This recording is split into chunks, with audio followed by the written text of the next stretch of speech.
మొన్న జరిగిన లగచర్ల ఇన్సిడెంట్ లో 47 మంది అక్యూజ్డ్ ని సోఫార్ ఐడెంటిఫై చేయడం జరిగిందండి. అంటే వీడియోల ద్వారా కానీ, అక్కడికి వచ్చిన సోషల్ మీడియా ద్వారా కానీ, ఫొటోస్ ద్వారా కానీ, ప్రత్యక్ష సాక్షుల ద్వారా కానీ ఇంకా చాలా మంది ఐడెంటిఫై కావాల్సి ఉంది. ఈ 47లో ఈ రోజు వరకు 21 మెంబర్స్ని జ్యుడిషియల్ రిమాండ్కి పంపించడం జరిగింది. ఈరోజు 5గురు, మొన్న 16 మంది, నిన్న 16 మంది, ఈరోజు 5గురు. దీంట్లో విశాల్, మహేష్, రమేష్, సాయిలు 4 వ్యక్తులు. ఈ మహేష్ అన్న అతను సురేష్ రాజు యొక్క ఓన్ బ్రదర్.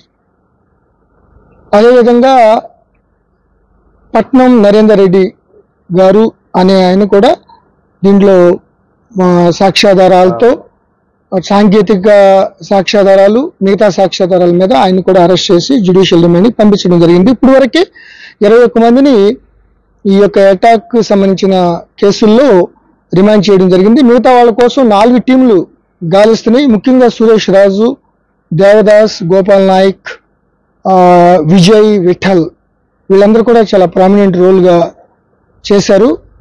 దీనిలో మా యొక్క ఇన్వెస్టిగేషన్, ఈ రోజు వరకు జరిగిన ఇన్వెస్టిగేషన్లో సాంకేతిక పరంగా మిగతా ప్రత్యక్ష సాక్షులు, పరోక్షమైన అనాలిసిస్ అన్ని కూడా చేసిన దాన్ని బట్టి 42 మంది ఫస్ట్ మేము ఐడెంటిఫై చేసిన దాంట్లో 19 మందికి ల్యాండ్ లేదండి.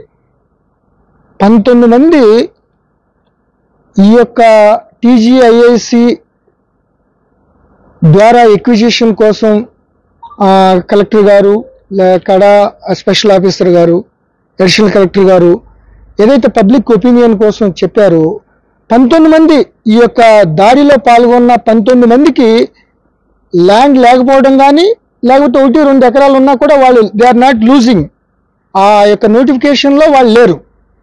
సో సంబంధం లేకుండా వచ్చారు వాళ్ళు. అన్నిటికన్నా మించింది ఏంటంటే, ఎవరైతే ఈ మహేష్, సురేష్ రాజ్ అనేవాళ్ళు మెయిన్గా దాడికి కలెక్టర్ గారిని ఒక ట్రాప్ లాగా తీసుకుని వెళ్ళాడు, అతను కూడా they are not losing land. Suresh Raju కానీ, వాళ్ళ బ్రదర్ ఈరోజు అరెస్ట్ చేసిన మహేష్ కానీ, వాళ్ళు ఈ యొక్క నోటిఫికేషన్ టీజీఐసి ల్యాండ్ ఎక్విజిషన్లో భూమి కోల్పోవడం లేదు. అసలు ఆ నోటిఫికేషన్లో వీళ్ళది లేదు. 2-3 ఎకరాలు, 3 ఎకరాలు ఎంత ఉందని చెప్తున్నారు కానీ, బట్ అది దీంట్లో లూజ్ అవ్వట్లేదు. అయినప్పటికీ వాళ్ళు వచ్చి కలెక్టర్ గారిని ఏదో మాటలు చెప్పి తీసుకెళ్ళటం అనేది మేము ఏదైతే ముందు నుంచి అనుమానిస్తున్నామో ఇది ఒక ముందస్తు ప్రణాళిక, కుట్రలో భాగంగా వీళ్ళు కావాలని చేయడం జరిగింది. అదేవిధంగా లగచర్లలో మేము ఇన్వెస్టిగేషన్లో ఫస్ట్ 57 మందిని అదుపులో తీసుకున్నాం.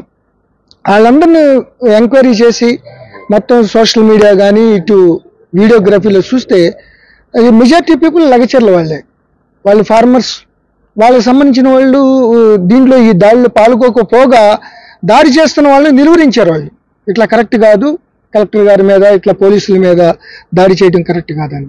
సో ఇవన్నీ కూడా ఈ యొక్క ఇన్వెస్టిగేషన్ ఇంకా కొనసాగుతుంది.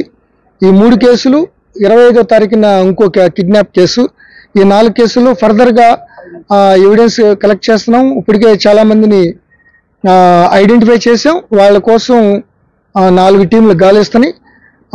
అతి త్వరలో కూడా అందరినీ పట్టుకోవడం జరుగుతుంది. ఇంకా ఇంకా కొంత టెక్నికల్ డేటా, కాల్ డేటా రావాల్సి ఉంది. ఇంకా డీప్గా మేము ఎంక్వైరీ చేస్తున్నాం. డ్యూ కోర్స్ ఆఫ్ ఇన్వెస్టిగేషన్లో మేము ఫర్దర్గా యాక్షన్ తీసుకోవడం జరుగుతుంది. ఇప్పుడు